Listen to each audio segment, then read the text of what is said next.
بسم اللہ الرحمن الرحیم۔ السلام علیکم معزز طلباء کرام، آپ سب کیسے ہیں؟ آج ہم تفسیر بیضاوی کے سبق نمبر 64 کو پڑھیں گے۔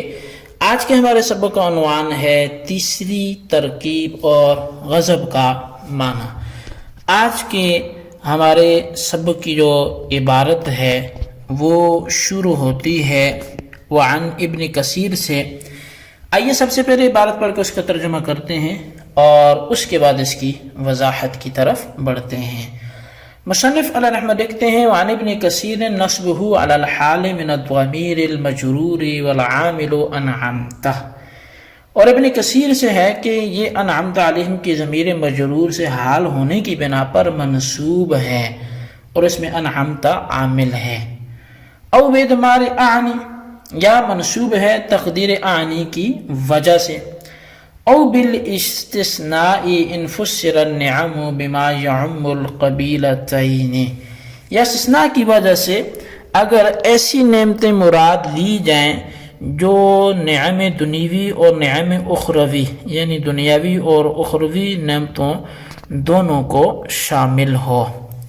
والغضب ثوران النفس عند ارادت الانتقام، اور غضب جو ہے خون دل کے جوش مارنے کا نام ہے انتقام کے وقت۔ فَإِذَا أُسْنِدَ إِلَى اللَّهِ تَعَالَى أُرِيدَ بِهِ الْمُنْتَهَى وَالْغَایَةُ عَلَى مَا مَرَّ، پھر جب اس کی نسبت اللہ تعالیٰ کی طرف کی جائے تو ان کا انجام مراد ہوتا ہے جیسا کہ گزر چکا۔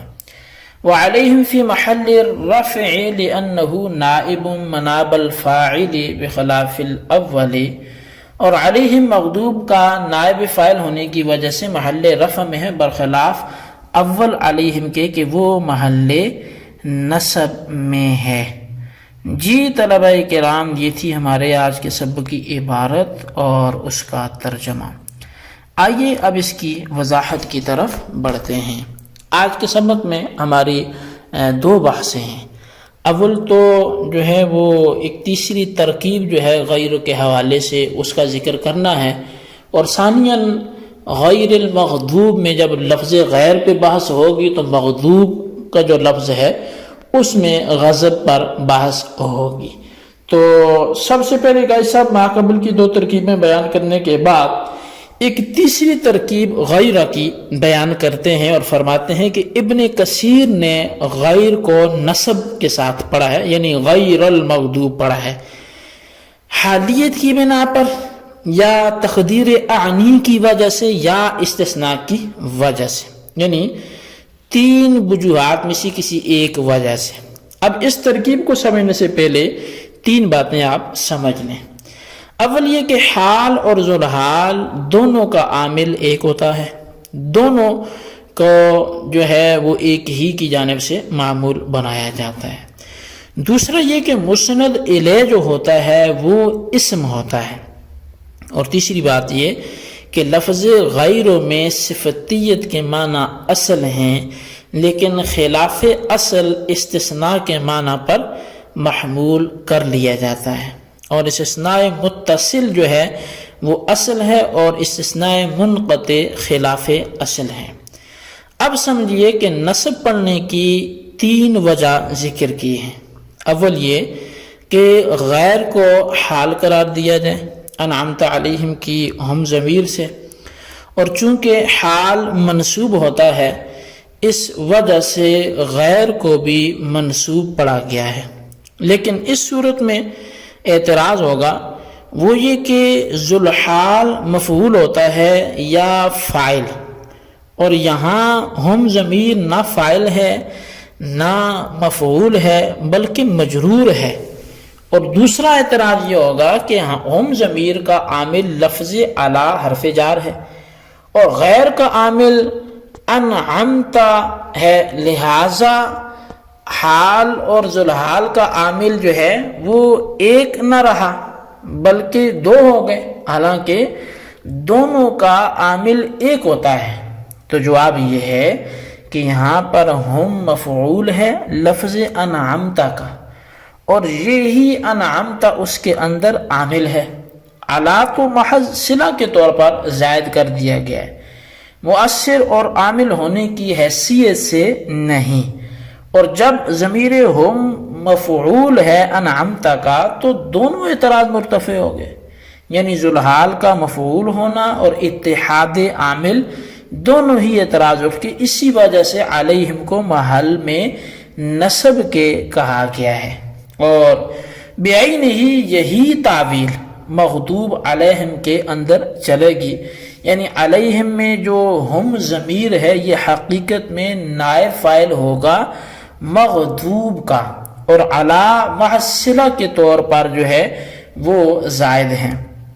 اور جب یہ تعویل کر دی گئی تو وہ اعتراض اٹھ گیا جو غیر المغضوب علیہم میں واقع ہوتا تھا کہ حرف جار کو مسند الیہ بنانا لازم آ رہا ہے، اور یا غیر منصوب ہوگا مفعولیت کی بنا پر، اور فعل ناصب محذوف یعنی آنی ہوگا۔ یعنی یہ دوسرا احتمال، ایک تو یہ تھا کہ یہ حالیت کی وجہ سے ہو، تو دوسرا یہ ہے مفعولیت کی وجہ سے۔ تو اب غیر جو ہے یہ منصوب ہوگا کس وجہ سے؟ کہ مفعول کی وجہ سے، اور فعل ناصب محذوف یعنی غیر المغضوب علیہم ولا الضالین یہ ہو، لیکن یہ اس صورت کے اندر ہوگا جبکہ منعم علیہم سے مومنین کاملین مراد لیے جائیں، کیونکہ اعنی کا مطلب یہ ہوتا ہے کہ اس کا مفعول مراد ہے، اس کے ما قبل کی اسی وقت جو ہے یہ بن سکتا ہے جبکہ مومنین کاملین مراد لیے جائیں۔ تیسری وجہ نصب بننے کی جو ہے وہ یہ ہے کہ غیر کو استثناء کے معنی میں لیا جائے، لیکن یہ اس صورت کے اندر ہوگا جبکہ نعمتوں سے مراد عام نعمتیں لی جائیں، خواہ وہ کافروں پر ہوں یا مومنین پر ہوں، پھر خواہ مومنین کاملین پر ہوں یا مومنین فاسقین پر ہوں۔